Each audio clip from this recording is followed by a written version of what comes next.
ഒരു തിരഞ്ഞെടുപ്പ് മണ്ഡലത്തെ നമ്മൾ സാധാരണ കാണുന്നത് ഒരു രാഷ്ട്രീയ കളമായിട്ടാണ്, അല്ലേ? പക്ഷേ അതിനപ്പുറം അവിടത്തെ ജനങ്ങളുടെ യഥാർത്ഥ ശബ്ദം കേൾക്കാൻ ശ്രമിച്ചാലോ? ഡാറ്റയുടെ സഹായത്തോടെ നമ്മളിന്ന് കൊണ്ടോട്ടി എന്ന മണ്ഡലത്തിന്റെ ഉള്ളറകളിലേക്കൊന്ന് യാത്ര ചെയ്യാൻ പോവുകയാണ്. ശരിക്കും ഓരോ തെരഞ്ഞെടുപ്പും ഒരു വലിയ സംഭാഷണമാണ്.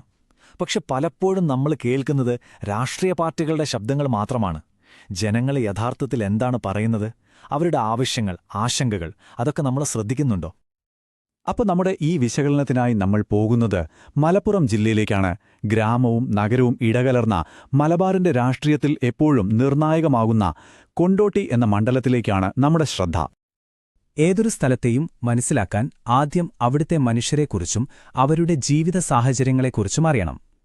നമുക്ക് കൊണ്ടോട്ടിയുടെ ആ സാമൂഹിക പശ്ചാത്തലത്തിലേക്ക് ഒന്ന് നോക്കാം. ഇതാണ് കൊണ്ടോട്ടിയുടെ രാഷ്ട്രീയ സ്വഭാവം തീരുമാനിക്കുന്ന ഏറ്റവും പ്രധാനപ്പെട്ടൊരു കാര്യം. അതായത് ജനസംഖ്യയുടെ 75 മുതൽ 80% വരെ മുസ്ലിം സമുദായത്തിൽപ്പെട്ടവരാണ്.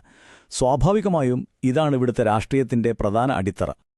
ഇനി കൊണ്ടോട്ടിയുടെ സാമ്പത്തിക വ്യവസ്ഥയുടെ നട്ടെല്ല് എന്താണെന്ന് ചോദിച്ചാൽ ഒറ്റ ഉത്തരമേ ഉള്ളൂ: ഗൾഫ്. ഇവിടുത്തെ ഓരോ കുടുംബത്തിന്റെയും വളർച്ചയും സ്വപ്നങ്ങളുമെല്ലാം ഗൾഫുമായി ബന്ധപ്പെട്ടാണ് കിടക്കുന്നത്. അതുകൊണ്ടുതന്നെ ഗൾഫ് രാജ്യങ്ങളിലുണ്ടാകുന്ന ഏതൊരു മാറ്റവും കൊണ്ടോട്ടിയുടെ മണ്ണിൽ വലിയ ചലനങ്ങളുണ്ടാക്കും. അപ്പോ ഇത്ര ശക്തമായൊരു അടിത്തറയുണ്ടായിട്ടും എന്തുകൊണ്ടാണ് ചില അസ്വസ്ഥതകൾ പുകയുന്നത്? ജനങ്ങളെ യഥാർത്ഥത്തിൽ അലട്ടുന്ന പ്രശ്നങ്ങൾ എന്തൊക്കെയാണ്? നമുക്ക് ആഴത്തിലേക്കൊന്ന് ഇറങ്ങിച്ചെല്ലാം. ഇതൊക്കെ വെറും ലിസ്റ്റല്ല, മറിച്ച് സാധാരണക്കാരുടെ ഓരോ ദിവസത്തെയും ജീവിതമാണ്. കുടിക്കാൻ വെള്ളമില്ലാത്ത അവസ്ഥ, മണിക്കൂറുകൾ നീളുന്ന ട്രാഫിക് ബ്ലോക്ക്, പ്രതീക്ഷയേറ്റ നാട്ടിലേക്ക് തിരിച്ചെത്തിയ ചെറുപ്പക്കാർ, പിന്നെ സാധനങ്ങൾക്ക് തീ പിടിച്ച വേല. ഈ അടിസ്ഥാന പ്രശ്നങ്ങളാണ് ജനങ്ങളുടെ മനസ്സിൽ അസംതൃപ്തിയായി വളരുന്നത്. ഈയൊരു സംഖ്യ ശ്രദ്ധിക്കുക: 9%. 2016 തെരഞ്ഞെടുപ്പിൽ നിന്ന് 2021 എത്തിയപ്പോൾ ഭരണകക്ഷിയുടെ വിജയത്തിന്റെ ഭൂരിപക്ഷത്തിൽ വന്ന കുറവാണിത്. ഇതൊരു വെറും കണക്കല്ല, മാറുന്ന ജനമനസ്സിന്റെ വളരെ വ്യക്തമായ ഒരു സൂചനയാണ്. ജനങ്ങൾക്കിടയിൽ പടരുന്ന ഒരു സംസാരമുണ്ട്: ഭരണം കുറച്ചുകൂടി യാന്ത്രികമായി പോയി, അതായത് ഒരു ബ്യൂറോക്രാറ്റിക് സ്റ്റൈൽ. പാർട്ടിയുടെ പരമ്പരാഗത വോട്ട് ബാങ്കിൽ കൂടുതൽ ആശ്രയിക്കുന്നതുകൊണ്ട് സാധാരണക്കാരുമായുള്ള ബന്ധം കുറയുന്നു എന്നൊരു തോന്നൽ അത് ശക്തമാണ്. ഈ വിശകലനത്തിലെ ഏറ്റവും പ്രധാനപ്പെട്ട, ഒരുപക്ഷെ ഏറ്റവും അപകടകരമായ സിഗ്നൽ ഇതാണ്. ഗൾഫിലെ തൊഴിൽ നഷ്ടപ്പെട്ട് സ്വപ്നങ്ങൾ പാതിവഴിയിൽ ഉപേക്ഷിച്ച് നാട്ടിലേക്ക് മടങ്ങിയെത്തിയ യുവാക്കളുടെ എണ്ണം കൂടുകയാണ്. അവരുടെ നിരാശയും ദേഷ്യവും ഒരു പുതിയ രാഷ്ട്രീയ ശക്തിയായി മാറാനുള്ള സാധ്യതയുണ്ട്. ശരി, അപ്പോൾ നമുക്ക് കുറച്ചുകൂടി ആഴത്തിൽ ഈ കണക്കുകളിലേക്ക് ഒന്ന് ഇറങ്ങിച്ചെല്ലാം. കാരണം അക്കങ്ങൾ ഒരിക്കലും കള്ളം പറയില്ല, അവ നമുക്ക് ചില രാഷ്ട്രീയ സത്യങ്ങൾ വെളിപ്പെടുത്തി തരും.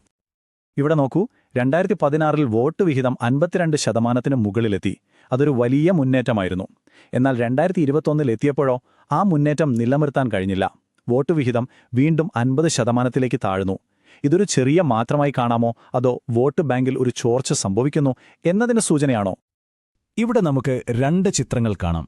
ഒരു വശത്ത് വളരെ ശക്തമായ, കാലങ്ങളായി നിലനിൽക്കുന്ന ഒരു സംഘടനാ സംവിധാനം, ഒരു കോട്ട പോലെ.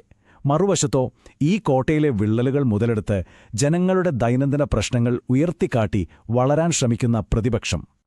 ഇതാണ് രാഷ്ട്രീയം എപ്പോഴും പ്രാദേശികമാണ് എന്നു പറയുന്നതിന്റെ ഏറ്റവും നല്ല ഉദാഹരണം. കൊണ്ടോട്ടി ടൗണിലെ പ്രധാന പ്രശ്നം ട്രാഫിക് ബ്ലോക്കാണെങ്കിൽ, തൊട്ടടുത്ത പള്ളിക്കൽ പഞ്ചായത്തിലെ ജനങ്ങളുടെ ഏറ്റവും വലിയ ആശങ്ക കുടിവെള്ളമാണ്. ഓരോ പഞ്ചായത്തിലെയും പ്രശ്നങ്ങൾ വ്യത്യസ്തമാണ്. ഇത് തിരിച്ചറിയുന്നതിലാണ് ഭരണം വിജയിക്കുന്നത്. പ്രശ്നങ്ങളെല്ലാം നമ്മൾ കണ്ടു. ഇനി പരിഹാരത്തെക്കുറിച്ചാണ് സംസാരിക്കേണ്ടത്, അല്ലേ? ഡേറ്റയുടെ അടിസ്ഥാനത്തിൽ മുന്നോട്ടുള്ള ശരിയായ വഴി എന്തായിരിക്കും? ഇവിടെയാണ് യഥാർത്ഥ വെല്ലുവിളി. ഉറച്ച വോട്ട് ബാങ്കിനെ കൂടെ നിർത്തണം, അതേസമയം അകന്നുപോയവരെയും അസംതൃപ്തരെയും തിരികെ കൊണ്ടുവരികയും വേണം. ഈയൊരു സന്തുലിതാവസ്ഥ കണ്ടെത്താൻ കഴിയുമോ എന്നതിലാണ് കാര്യം. ഇവരാണ് തെരഞ്ഞെടുപ്പിന്റെ ഗതി മാറ്റാൻ പോകുന്നവർ. യുവാക്കൾ, ഗൾഫിൽ നിന്ന് മടങ്ങിവന്നവർ, വീട്ടമ്മമാർ. ഇവരെല്ലാം കേവലം വോട്ടർമാർ മാത്രമല്ല, ഓരോരുത്തർക്കും അവരുടേതായ പ്രശ്നങ്ങളുണ്ട്. ആ പ്രശ്നങ്ങൾക്ക് ചെവി കൊടുക്കുക എന്നതാണ് ആദ്യത്തെ പടി. അപ്പോ ഈ കണ്ടെത്തലുകളെല്ലാം വെച്ചുകൊണ്ട് ജനങ്ങൾക്ക് വേണ്ടി എന്തു ചെയ്യാൻ സാധിക്കും? നമുക്ക് വ്യക്തമായ ഒരു പ്രവർത്തന രൂപരേഖയിലേക്ക് കടക്കാം. ശ്രദ്ധിക്കുക, ഇതൊരു 3 ഘട്ടങ്ങളുള്ള പ്ലാനാണ്. 1. യുവാക്കൾക്ക് പ്രതീക്ഷ നൽകുക. 2. സ്ത്രീകളുടെയും സാധാരണക്കാരുടെയും ദിനംദിന പ്രശ്നങ്ങൾക്ക് പരിഹാരം കാണുക. 3. അകന്നുപോയ സമുദായങ്ങളുമായി വീണ്ടും ബന്ധം സ്ഥാപിക്കുക.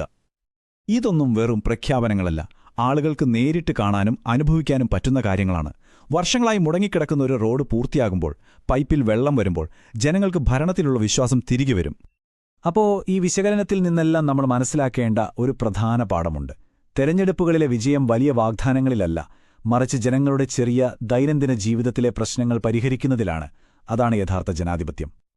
അപ്പോൾ കൊണ്ടോട്ടിയുടെ ഭാവി ഈ ചോദ്യത്തെ ആശ്രയിച്ചിരിക്കും. പാരമ്പര്യത്തിന്റെ കരുത്തിൽ മാത്രം ഇനിയും മുന്നോട്ടു പോകുമോ, അതോ ജനങ്ങളുടെ മാറുന്ന ആവശ്യങ്ങൾക്കനുസരിച്ച് പ്രവർത്തനത്തിലൂടെ സ്വയം നവീകരിക്കാൻ തയ്യാറാകുമോ? ഉത്തരം നൽകേണ്ടത് കാലമാണ്.